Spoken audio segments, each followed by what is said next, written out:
E dice proprio la lampada di Dio non era ancora spenta, erano poche le profezie e gli occhi del profeta Eli erano ormai stanchi e non vedevano più.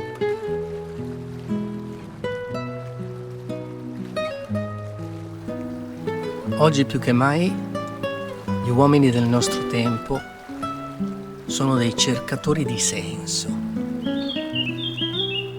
Cari amici del Lindon Café, buongiorno a tutti. Cosa vuol dire cercatori di senso? Penso che proprio in questo tempo che stiamo attraversando la quantità di informazioni a cui siamo sottoposti supera la nostra capacità di afferrare la realtà.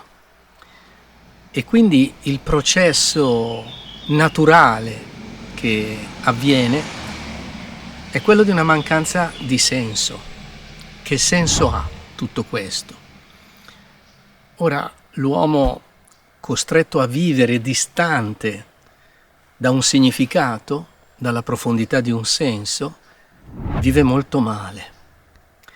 Ed ecco allora questa ricerca spesso fruttuosa, bella, di spiritualità che aiutino la costruzione di un senso. Le spiritualità sono sicuramente tante, differenti, alcune più ispirate a filosofie orientali, altre a spiritualità che fanno più parte del nostro mondo, chiamiamolo occidentale. E questo è quindi un momento propizio, cioè il paradosso è che questo frullatore a immersione che è stato messo in una cultura trimillenaria, non bimillenaria, trimillenaria almeno, del bacino del Mediterraneo, ha creato una forte richiesta di senso nella perdita dei significati tradizionali e quindi è il momento opportuno per la costruzione di una spiritualità profonda. Proviamo a fare delle riflessioni molto semplici, ordinarie, che può fare chiunque, no?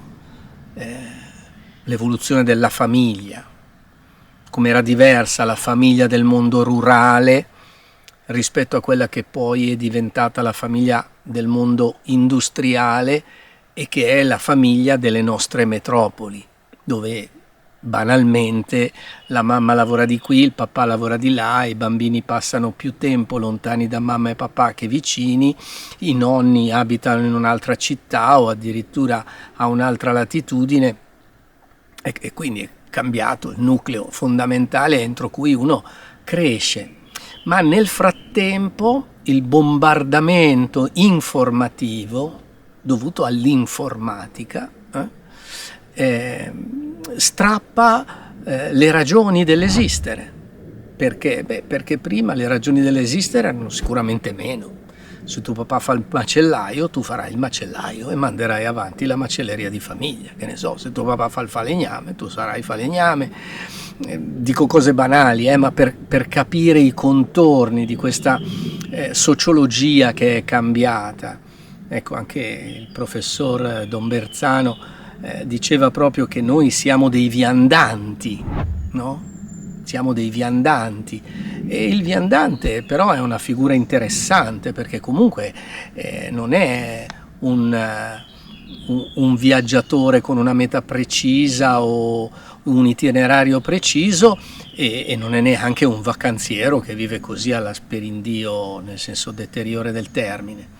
Il viandante è colui che mentre cammina cerca. Ed ecco che, non so, la neomamma, il neopapà, i neosposi capiscono di avere bisogno di un senso per costruire la famiglia. Su che cosa costruiamo questa famiglia? Come li educhiamo questi figli? Dove li mandiamo? Che scelte facciamo? Ecco, quindi il primo, potremmo chiamarlo il primo aggancio, il primo campanello ding dong che suona è proprio questo. Siamo in un momento propizio per la costruzione di una spiritualità. E di che cosa ha più bisogno questa spiritualità? ha bisogno di cercatori di senso e ha bisogno di un percorso che non sia dottrinalista. Cerchiamo di capire che cosa voglio dire, cerco di spiegarmi. La dottrina, qualunque dottrina, anche una dottrina politica, non è un percorso nel quale ti devi attivare per la ricerca di un senso. È una formula, è una ricetta che tu devi assumere e eseguire. Se metti in opera quella ricetta, ottieni quella torta. Ecco, come mondo cattolico noi risentiamo ancora di questa impostazione, Anzi, c'è qualcuno che rivendica la necessità di una dottrina chiara e distinta, perché così le persone, secondo un principio per il quale non c'è bisogno del tuo discernimento, impara la dottrina, eseguila e tu sei a posto.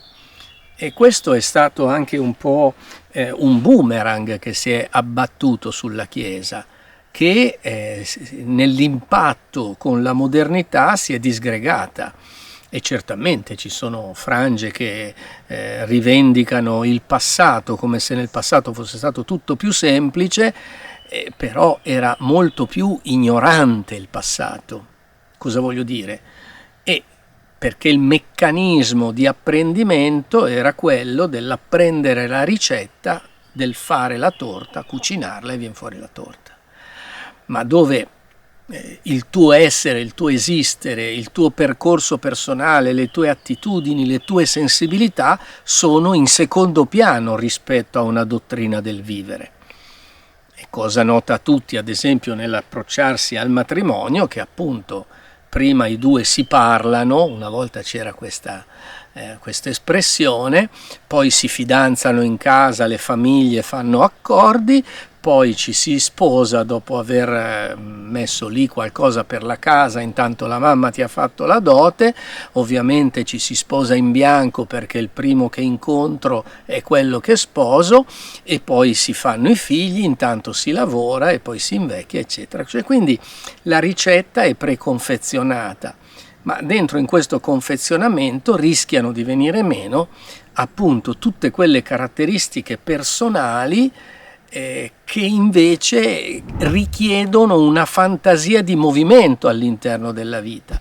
E allo stesso modo questa dottrina, che può addirittura diventare un dottrinalismo, cioè se non fai così non vai bene, uccide il soggetto e non resiste all'impatto con la modernità, qualunque essa sia.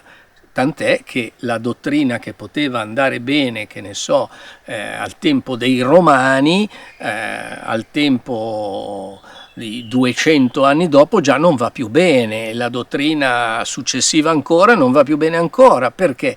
Perché per quanto possa essere una dottrina sapiente, non tiene conto della fantasia, chiamiamola così, della natura dei soggetti, la fantasia della natura dei soggetti. E quindi come si fa?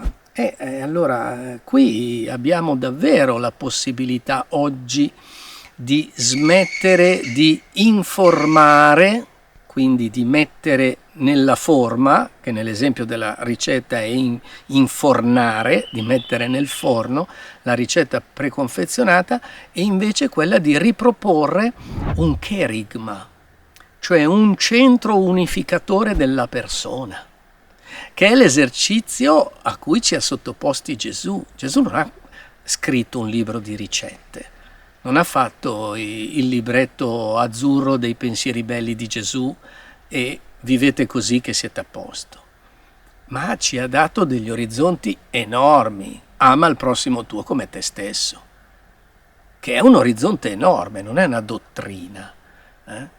E oggi questa modalità cherigmatica, cioè di annuncio di una novità che salva l'umano, c'è davvero anche una salvezza davanti alla informazione. Perché? Perché dentro in questa ricerca di senso le persone finiscono col cercare informazioni che sono parziali, che sono piccoli punti di vista, che sono delle noticine che si risolvono in un aforisma, che non reggono poi al peso della storia, al peso delle vicende che capitano. Per cui gli stessi che possono in qualche momento essersi appassionati o innamorati anche, che ne so io, del catechismo, del Vangelo, dell'oratorio, eccetera, e poi non reggono. Non reggono perché? Perché la loro ricerca si muoverà verso delle nuove informazioni. Oltretutto siamo dentro in una chiara crisi informatica. Oggi come oggi, con l'avvento dell'intelligenza artificiale, se cerchiamo qualche cosa nell'internet, nella rete informatica globale, mondiale, mentre un tempo potevo ottenere delle indicazioni di dove trovare quell'informazione che cercavo, oggi lo stesso browser mi risponde con una risposta preconfezionata, che però non mi dà nessuna garanzia di veridicità. Non so dove ha preso le informazioni che mi sta dando e non so quanto veritiere, quanta verità ci sia in quelle informazioni. Oltretutto, per come è costruita l'intelligenza artificiale, arriva più facilmente a soddisfare ciò che io vorrei sentirmi dire piuttosto che ciò che dovrei sapere. E questo ormai è sotto gli occhi di tutti, per cui va benissimo se devo fare un'analisi dei dati di centinaia di pagine di un foglio di calcolo con le stime di crescita delle vendite della mia azienda, ma se io cerco delle risposte alle mie domande di senso, posso trovare di tutto e il contrario di tutto senza nessuna certezza che lì dentro ci sia qualcosa di valore. E allora come ci muoviamo? A me piace dire che la lampada di Dio non è spenta. È un'espressione del libro del profeta Samuele, dove racconta della sua vocazione e dice proprio la lampada di Dio non era ancora spenta, erano poche le profezie e gli occhi del profeta Eli erano ormai stanchi e non vedevano più. Ed ecco che osserviamo una crescita di tante spiritualità, come dicevo all'inizio del video, alla quale noi possiamo rispondere. Ad esempio, nel mio piccolo sul Din Don Café c'è una playlist che si chiama Scuola di Preghiera Cristiana, con la quale uno può imparare ad entrare in una dimensione di silenzio che permette a noi di incontrare le profondità di noi stessi e quindi di svolgere lì la ricerca più fruttuosa di risposte alle nostre domande. Ed è interessante che la risposta alle nostre domande si trova più nel silenzio che non nello sproloquio dell'informatizzazione della vita, no?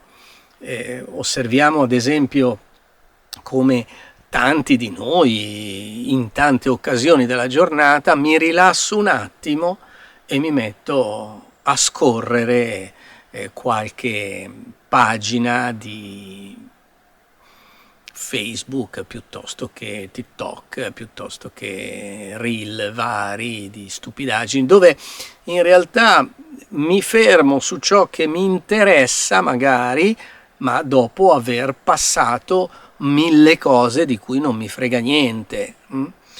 E in più questi sistemi sono capaci di memorizzare i luoghi dove ti fermi per riproporti o per comunque classificare che utente sei rispetto a quella piattaforma e quindi darti le risposte che ti aggradano perché tu resti su quella piattaforma. Quindi non di farti fare una fatica maieutica per estrarre da te la verità, ma di imprimere in te una verità che fa comodo a me che vendo spazi pubblicitari, eccetera, o azioni giocate in borsa.